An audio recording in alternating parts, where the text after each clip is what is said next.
హరి ఆ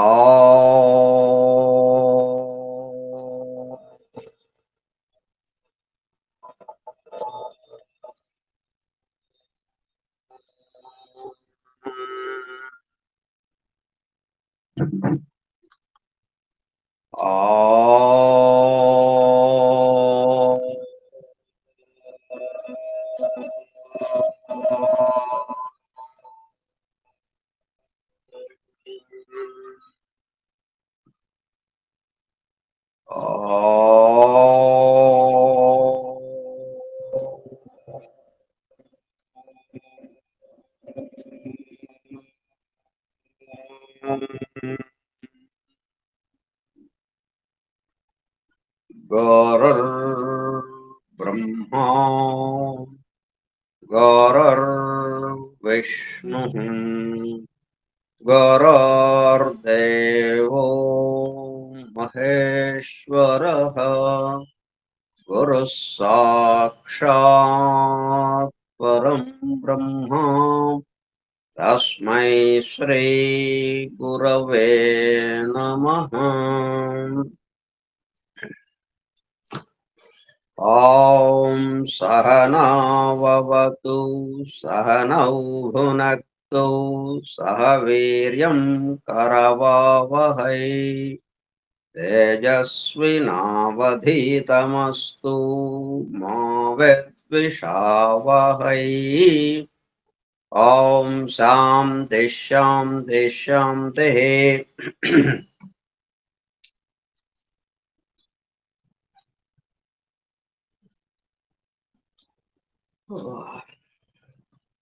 Vasudeva,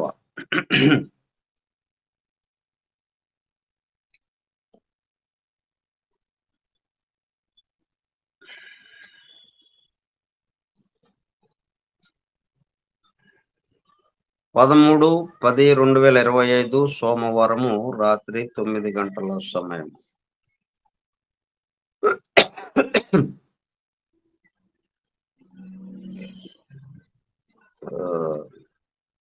doctor William G Benham ఆంగ్ల గ్రంథము the laws of scientific hand reading ఆధారముగా 1994 సంవత్సరంలో నిర్వహింపబడిన శిక్షణా తరగతులలో బోధింపబడిన అంశములు హస్త సాముద్రిక తత్వశాస్త్ర స్వయంబోధిని గ్రంథముగా రూపుదిద్దుకున్నది.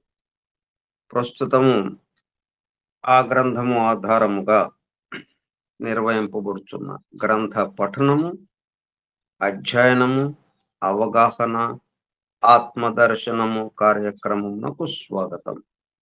అందరకు నమస్కారం.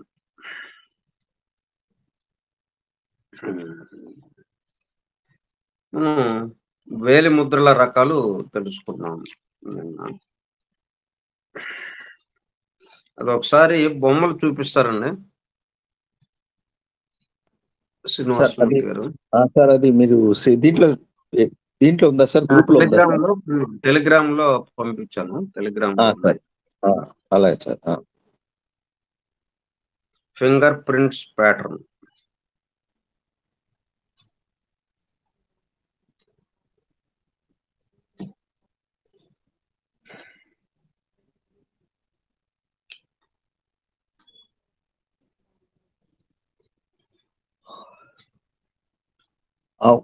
ఒకటి ఉంది సార్, అదే కదా? ఉంది సార్. మొత్తం 5 ఉంటాయి. 5 ఉంటాయి సార్. వాటి పేర్లు కూడా కింద ఉంటాయి. ఉన్నాయి సార్. అలాగే సార్. అలాగే సార్.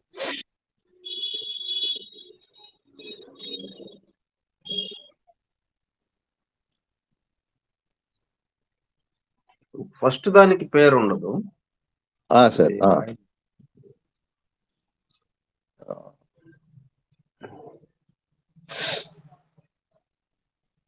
వస్తుంది ఒక్క నిమిషం సార్. ఇవి వ్రేలి యొక్క కొస దగ్గర షేర్ స్క్రీన్ కొస దగ్గర నుంచి దిగువ భాగం వరకు. అంటే మనం 3 భాగాలుగా ఏదైతే చేసుకున్నామో దాంట్లో మెంటల్ వరల్డ్‌కి సంబంధించిన, మానసిక ప్రపంచానికి సంబంధించిన దాంట్లో ఉంటుంది ఇది.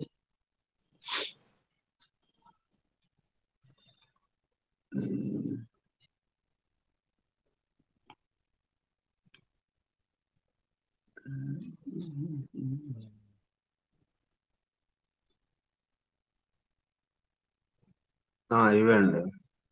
ఇది. దీన్ని లూప్ టైప్ అంటాం.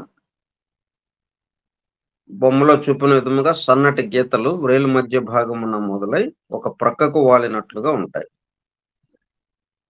ఈ మధ్యలో ఉన్న చూడండి ఇలాగా. ఒక పక్కకి ఇలాగ వాలిపోయింది. ఇట్లా పైకి లేచింది కొద్దిగా, ఒక పక్కకి వాలిపోయింది ఇలాగా.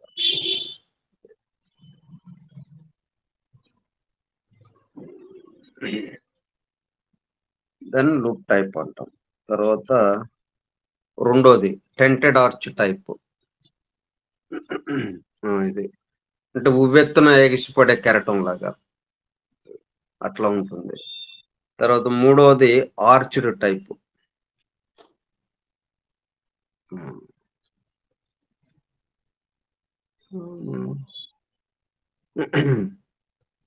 ఇది మరీ ఎక్కువ ఎత్తు కాకుండా కొద్దిగా అన్నట్టుగా.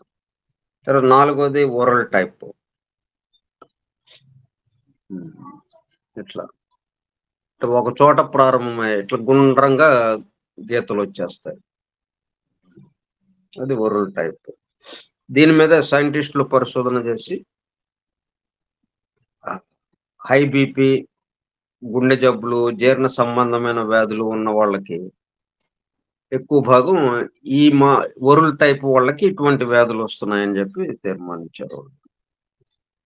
ఇట్లా కాంపోజిట్ టైప్ ఇంకొకటి.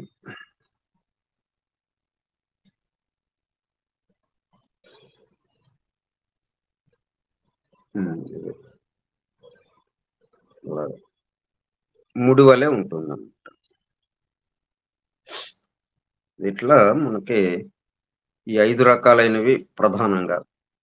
వీటిల్లో కొంచెం కాంబినేషన్లు కానీ కొద్దిగా అటు ఇటుగా ఉంటాయి. మొత్తానికి ఒకళ్ళకు ఉన్నట్టు ఇంకొకళ్ళకి ఏమాత్రం ఉండకుండా ఎవరి వేలు ముద్ర వాళ్ళదే. అందుకే మనం ఏదైనా డాక్యుమెంట్స్ రాసేటప్పుడు కానీ రిజిస్ట్రేషన్ సంబంధించి కానీ వేలు ముద్రలు వేయించుకోవటం జరుగుతుంది. ఎందుకంటే మోసం చేయటానికి లేదే కదా. ఇప్పటి వరకు మనం 16 విషయాలు అంటే చేయి ఆకారానికి సంబంధించి మనం 13/7 నుంచి మొదలు పెట్టాం. ఇవాళ 13/10 దాదాపు 3 నెలలు పట్టింది. ఈ 3 నెలలుగా 16 విషయాలు మనం చేయి ఆకారానికి సంబంధించి తెలుసుకున్నాం. అవి ఏవేంటో మళ్ళీ ఒకసారి సంగ్రహంగా చెప్పుకుందాం. Pose and carriage of the hands అంటే నడక తీరు. నడిచేటప్పుడు చేతులు ఎలా పెట్టుకుంటున్నాడు, చేతులు ఎలా ఊపుతున్నాడు. Pose and carriage of hands ఆ నడక తీరుకు సంబంధించి. అదేమవుతుంది, వాట్ హీస్ అనేది తెలుస్తుంది. తర్వాత రెండోది టెక్స్చర్ ఆఫ్ ద స్కిన్. అంటే మన దగ్గరికి రాగానే ఫస్ట్ ఏం చేయాలి, అరచేయి చూడటం కాకుండా చేయి వెనక్కి తిప్పి ముందు చూడాలి ఫౌండేషన్ ఎట్లాగుంది అని. దానివల్ల మనకి న్యాచురల్ రిఫైన్మెంట్ తెలుస్తుంది. దాంట్లో 3 రకాలు ఉంటాయి, స్మూత్, కోర్సు, ఎలాస్టిక్.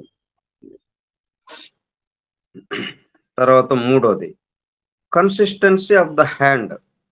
అరచేయి మందము మరియు దృఢత్వం యొక్క తీరు. How much energy he possess.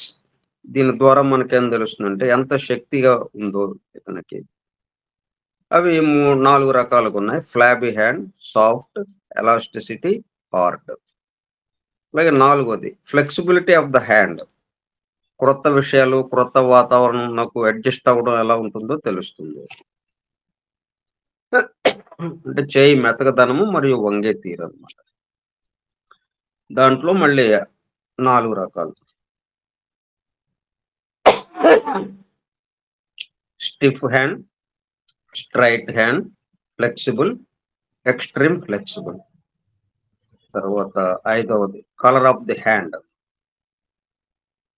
అరచేయి రంగు, blood circulation, physical condition of heart, lungs వీటి గురించి తెలియజేస్తుంది.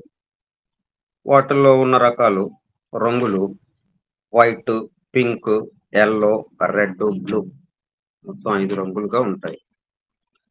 6వది nails, further information regarding nervousness, blood circulation defects.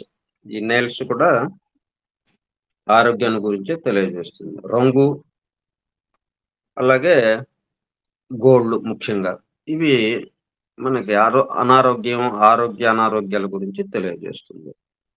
తర్వాత 7 hair on the hand, blood లో ఉన్న ఐరన్ శాతం తెలియజేయడం, తద్వారా వైటాలిటీ ఎంత ఉంది తెలుస్తుంది. అంటే అరచేయి వెనక వెంట్రుకలు ఉంటూ ఉంటాయి కొంతమందికి వెంట్రుకలు లేకుండా ఉండొచ్చు. 8 హ్యాండ్ యాజ్ ఎ హోల్, 3 భాగములుగా విభజించి దానిలో ఏ విభాగం ఆధిపత్యం వహిస్తున్నది, ఏ వరలకు సంబంధించిన వాడో తెలుస్తుంది. మొత్తం అరచేతిని 3 భాగాలు చేసాం మనం. వ్రేళ్ల వరకు ఒక భాగం, వ్రేళ్ల నుంచి ఈ బొటన వ్రేలి దిగువకి సంబంధించి అంతవరకు ఒక భాగం, అక్కడి నుంచి మణికట్టు వరకు ఒక భాగం. దీంట్లో ఏది ఎక్కువ పొడవు ఉంటే దానికి సంబంధించిన ప్రపంచం నుంచి అతను వ్యవహరిస్తుంటాడు అని. అంటే భౌతిక ప్రపంచమా, వాస్తవిక ప్రపంచమా, అలాగే మానసిక ప్రపంచమా. తర్వాత ఫింగర్స్ ఇన్ జనరల్ 9వది, వీటి తీరితెనుల ద్వారా మౌంట్ క్వాలిటీస్ ఎలా పనిచేస్తుంటాయో తెలుస్తుంది. 10వది ఫింగర్ టిప్స్, వ్రేలి కొసలు. How he hacks, life force ప్రవహించే తీరు, దానివల్ల మౌంట్ లక్షణములు ఎలా పనిచేస్తుంటాయి, in what direction it will expand, ఈ విషయాలు తెలుస్తాయి. 11వది నాటీ ఫింగర్స్, ఆలోచించే విధానం, నిర్ణయం తీసుకునే విధానం తెలుస్తుంది. తర్కంతో ఆలోచించడం, పరిశీలించడం ఉంటుంది. 12 స్మూత్ ఫింగర్స్, ప్రేరణ ద్వారా త్వరగా నిర్ణయం తీసుకునడం ఉంటుంది. ప్రేరణ, ఇంట్యూషన్, సడన్ థాట్ కలిగి ఉంటారు. 13 long fingers, loves detail, details అంటే చాలా ఇష్టం. ప్రతి విషయమును భాగములుగా చేసి చిన్న విషయమునకు ప్రాధాన్యం ఇవ్వటం ఉంటుంది. స్లోనెస్. 14 షార్ట్ ఫింగర్స్, విషయమును మొత్తముగా చూడడం, త్వరితంగా ఆలోచించడం, త్వరగా పనులు చేయటం. 15 థంబ్, బొటన వ్రేలు, దృఢ సంకల్పము, పట్టుదల, తర్కంలో నిపుణత, ప్రేమ తెలుస్తాయి. 16 ఫింగర్ ప్రింట్ ప్యాటర్న్, వ్రేలి ముద్రల రకాలు, సహజ సిద్ధముగా పుట్టుక నుండి ఉన్న స్వభావమును తెలియజేస్తుంది. ఇవి loop, arch, tented arch, వరల్, composite 5 రకాలుగా.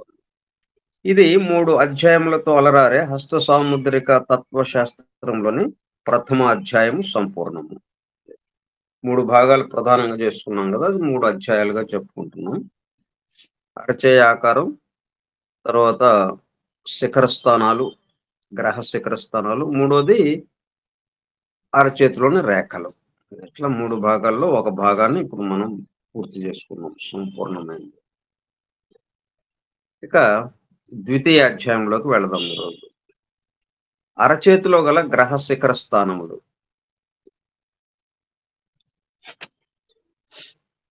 ఇది కూడా ఫోటో తీసి పంపిస్తే.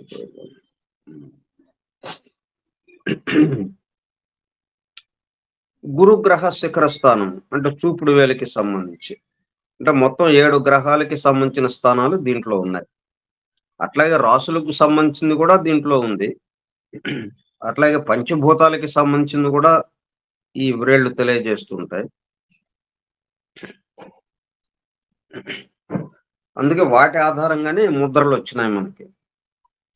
వ్రేలి ముద్రలు అంటే ఈ ముద్రా శాస్త్రం అనే ఒకటి ఉంది కదా. మనం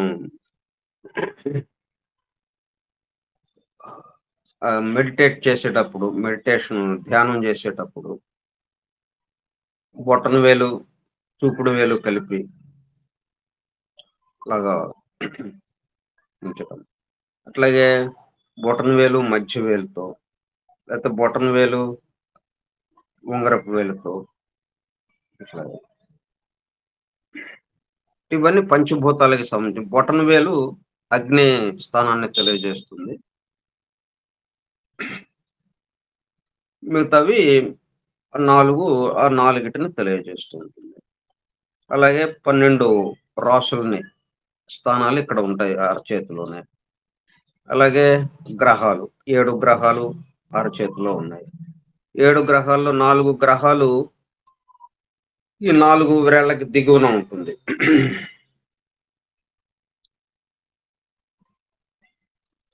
ఇంకొకటి ఈ బొటన వ్రేలికి దిగువన ఒకటి. మొత్తం 5 గ్రహాలు వచ్చినాయి అక్కడికి. ఇక చేతికి బొటన వ్రేలికి ఎదుటి భాగం అంటే ఇటువైపుకి ఎడమ భాగానికి సంబంధించి, అంటే చిటికిన వేలు దిగువన అక్కడ చంద్రస్థానం ఉంటుంది. తర్వాత అరచేతి మధ్యలో అట్నుంచి ఇక్కడి టేపు వరకు కుజస్థానం ఉంటుంది. ఇట్లా మొత్తం 7 గ్రహాలు దాంట్లో చెప్పడం జరిగింది. ఆ 7 గ్రహాలకి చెప్పిన సంబంధించినటువంటి లక్షణాలు ఎలా ఉంటాయో మనం ఒక్కొక్కళ్ళతో తెలుసుకుందాం. చూపుడు వేలి క్రింది భాగంన లొకేట్ అయి ఉంటుంది.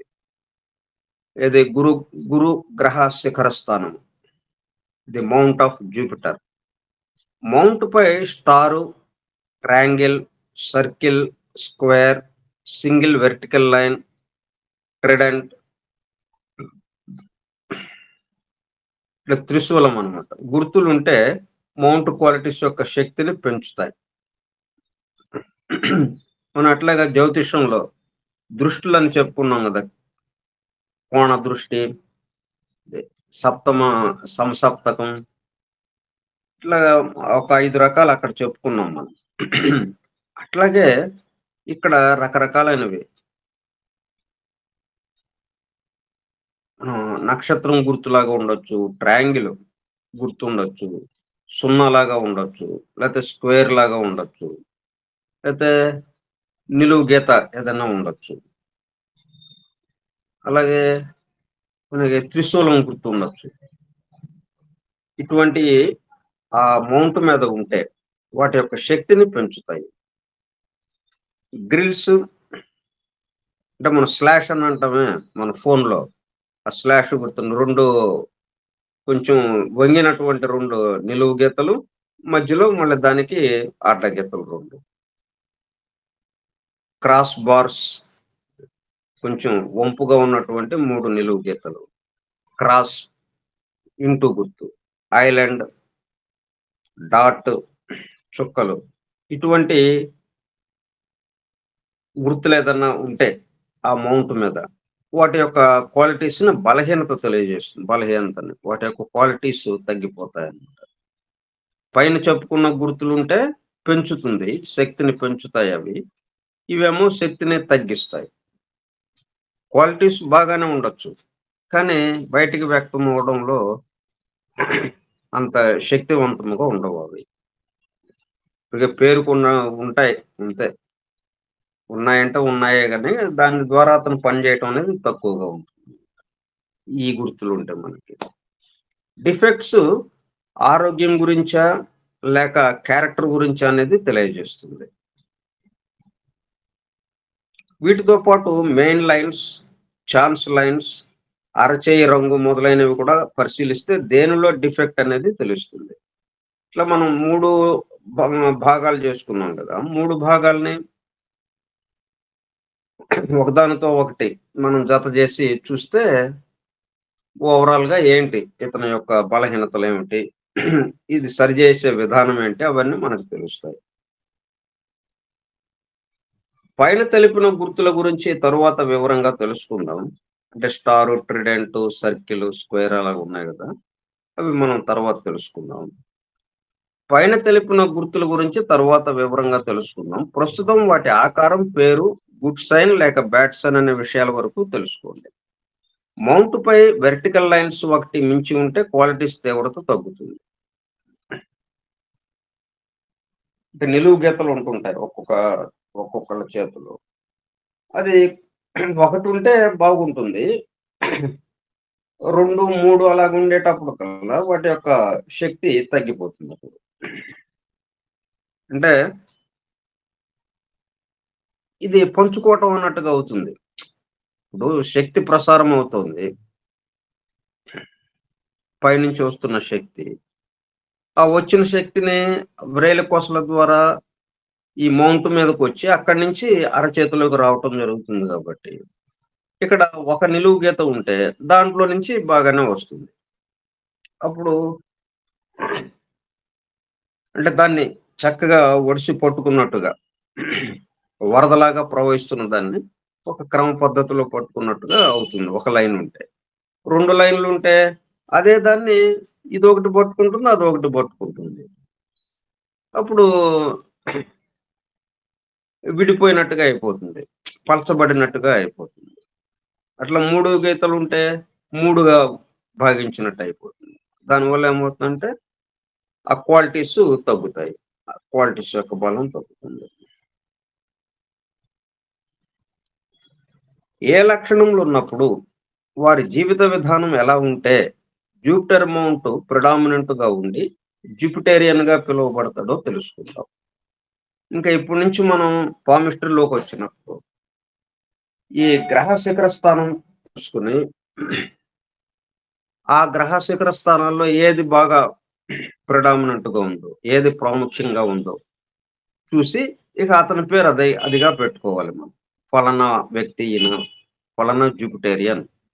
అంటే గురుగ్రహ స్థితి, గురుగ్రహం యొక్క శిఖర స్థానం బాగుంది అంటే మిగతా అన్నిటికన్నా, అప్పుడు ఆయన పేరు జూపిటేరియన్‌గా మనం పిలుస్తాం. అండ్ అలా పిలుచుకోవడంలో ఏమవుతుందంటే అతని యొక్క స్వభావం గాని, అతని లక్షణాలు అవన్నీ ఒక్కసారిగా ఆ పేరులో వచ్చేస్తాయి మనకి. అటువంటి వాడికి ఈ చేయి ఆకారానికి సంబంధించి ఎలా ఉంటే వీడు బయటికి వ్యక్తమవుతాడు. అట్లాగే అరచేతిలో ఉన్నటువంటి రేఖలు ఎలాగ ఉంటే వాడి ప్రయాణం ఎలా కొనసాగుతూ ఉంటుంది. అంటే రేఖలన్నీ ఏంటి రోడ్డు రోడ్డు అన్నట్టుగా రహదారి. ఆ రహదారిలో ప్రయాణం చేయాలంటే నేషనల్ హైవేలో చేస్తే ఎలాగుంటుంది. ఈ సన్న గొంతుల్లో, సందుల్లో చేస్తే ప్రయాణం ఎలాగుంటుంది. అట్లా ఈ రేఖలు ద్వారా మనం ప్రయాణం చేయాలి మన జీవనం. మన 70 సంవత్సరాలు, 80 సంవత్సరాలు ఎంతకాలం జీవిస్తే అంతకాలం ఆ రేఖల ద్వారా మనం వెళ్తూ ఉండడం. అవి మనకి రహదారులు. ఆ రహదారి గుండా ప్రయాణం చేయాలి మనం. చేయాలంటే ఆ రహదారి ఎలాగో ఉంది. ఆరచేయి రేఖలు అవి తెలియజేస్తూ ఉంటాయి. అలాగే ఆకారంకి సంబంధించి వీడు ఎంతవరకు బయటికి వ్యక్తం కాగలుగుతున్నాడు. వాడి లక్షణాలు. ఆ విషయం తెలుస్తుంది. అట్లా వాటితో జత చేసి చూసుకోవటం అన్నమాట. కాబట్టి ఫలానా జూపిటేరియన్ అన్నవాడు వీడు డీటెయిల్స్ అంటే బాగా ఇష్టపడతాడా? లేకపోతే వెంటనే చకచక పనులు చేసేయటం ఉంటుందా? తక్కువ ఆలోచించి. అది fingers. Short finger, long finger. ఆ జూపిటేరియన్ వాడే లాంగ్ ఫింగర్ అయితే లవ్స్ డీటెయిల్. షార్ట్ ఫింగర్ వాడైతే తక్కువ త్వరితంగా ఆలోచించడం, త్వరగా పనులు చేయటం ఉంటుంది. అట్లా దీంతో జత చేసేటప్పటికల్లా వాడి మొత్తం పిక్చర్ వచ్చేస్తుంది. సరే త్వరితంగా ఆలోచించాడు, త్వరితంగా నిర్ణయాలు తీసుకుంటున్నాడు. త్వరగా పనులు చేస్తున్నాడు. అయితే ఎట్లా చేస్తాడు మరి? రహదారి. ఈ అరచేతి రేఖలు చూసి. దాన్ని బట్టి మనం చివరికి ఫైనల్‌గా ఇదిగో ఇట్లాగా వాడి నీ యొక్క జీవన విధానం ఇలాగుంది. ఇలాగ ప్రయాణం సాగుతుంది నీ జీవితం అని తేల్చి చెప్పొచ్చు.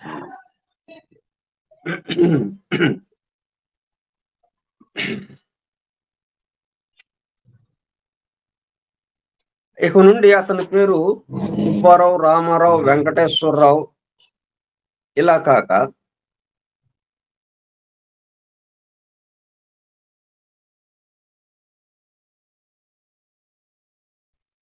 సుబ్బారావు, రామారావు, వెంకటేశ్వరరావు ఇలా కాక పేర్లు మార్చబడి జుపిటేరియన్ లేక సాటర్నియన్ అంటే మధ్యవేలు దగ్గర ఉన్నటువంటి ఆ శని గ్రహ శిఖర స్థానం బాగా ప్రిడామినెంట్ ఉందనుకోండి, ఉబ్బెత్తుగా అయితే సాటర్నియన్ ఆయనక, లేక అపోలోనియన్, మెర్కురియన్. అపోలోనియన్ అంటే సూర్యుడికి సంబంధించింది, అంటే ఉంగరపు వేలు దగ్గర దిగువన ఉన్నటువంటిది. మెర్కురియన్, లునేరియన్ చంద్రుడు, మార్టియన్ కుజుడు, వేనసియన్ శుక్రుడు అని పిలవడం జరుగుతుంది. హోమియోపతిలో ఎలాగైతే డ్రగ్స్ పేర్లతో పిలవడం జరుగుతుందో అలాగా హోమియోపతిలో కూడా మనిషిని పలానావాడు అని చెప్తాం. బాగా కోపిష్టి, ప్రతి చిన్నదానికి తీవ్రమైన కోపం, వస్తువులు ఇసిరేయడం, కొట్టడం ఇలాగుంటే వాడిని నక్స్వామిక అంటాం. ఇవి నక్స్వామిక వాడు వచ్చాడండి అని అంటాం. అట్లా శుభ్రత ఎక్కువ, తుడిచిందే తుడవటం, కడిగిందే కడగటం, వస్తువులన్నీ ఒక క్రమ పద్ధతిలో సర్దటం, సర్దిన వస్తువు సర్దినట్టే. వాళ్ళు చీకట్లో ఆ వస్తువు కావాలంటే తీసి ఇవ్వగలుగుతారు, ఎందుకంటే ఆ వస్తువు ఎక్కడ పెడతారో వాళ్ళకి తెలుసు.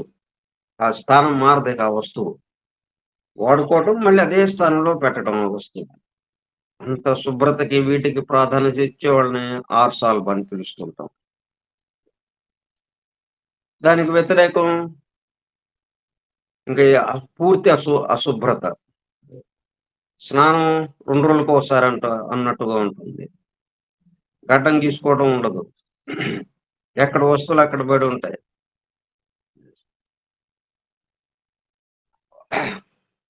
ఒకసారి ఒక చోట పెట్టిన వస్తువుని ఇంకోసారి ఇంకో చోట పెట్టేది, ఎక్కడ పెడితే అక్కడే కదా.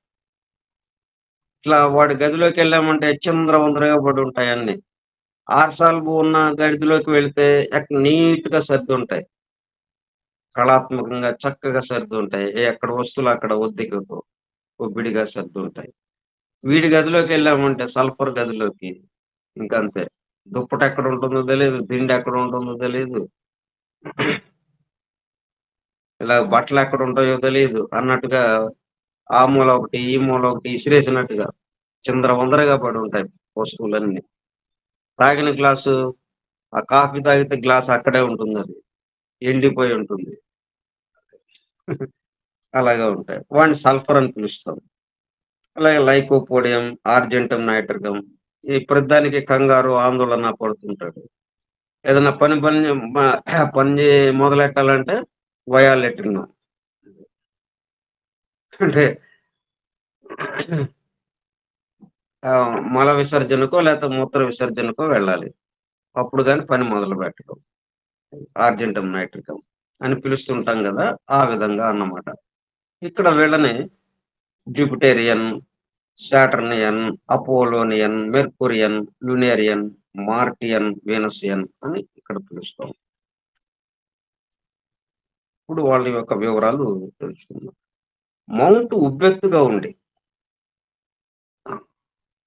ఇవి మనం రేపు తెలుసుకుందాం. వీటి ఫోటోలు కూడా నేను పెడతాను ఇప్పుడు. ఈ ఫోటోతో మనం రేపు తెలుసుకుందాం చక్కగా. ఓకే, ఇది కూడా బాగా ఇంట్రెస్ట్గా ఉంటుంది. ఇది కూడా ఓం సహనావతు సహనౌ భునక్తు సహ వీర్యం కరవావహై తేజస్వినావధీతమస్తు మా విద్విషావహై. ఓం శాంతి శాంతి శాంతి.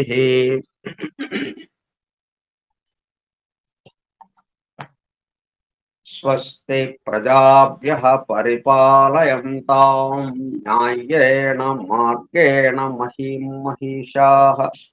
గోబ్రాహ్మణేభ్యः శుభమస్తు నిత్యం. లోకాः సమస్తాः సుఖినో భవంతు. లోకాः సమస్తాः సుఖినో భవంతు. లోకా సమస్త సుఖినో భవంతు. ఓం శాంతి శాంతి శాంతి. మనం ఇవి ఎలా చెప్పుకుంటున్నాం అంటే, భవిష్యత్తు గురించి నీ జీవితం ఎలాగుంటుంది, పిల్లలు ఎంతమంది, వాళ్ళ ఉద్యోగాలు వస్తాయా, పెళ్ళిళ్ళు ఎప్పుడు అవుతాయి, ఇట్లా ఇటువంటి ఆరోగ్యం ఎలాగుంటుంది, ఇటువంటి విషయాలు కాకుండా మనం మనలో ఉన్న బలహీనతలేంటి, బలాలేంటి, వాటిని అధిగమించటం ఎట్లాగా, తద్వారా మనం ఆ దైవానుభూతిలోకి వెళ్ళటం ఎలాగా, మన అసలైన లక్ష్యం ఏదైతే ఉందో దానికి. అట్లాగే ఈ సృష్టిని అర్థం చేసుకోవటానికి, మన చుట్టూ ఉన్న వ్యక్తుల్ని అర్థం చేసుకోవటానికి ఉపయోగపడేటట్టుగా ఈ శాస్త్రం బోధింపబడుతుంది. ఓకే. వాసుదేవ. వాసుదేవ.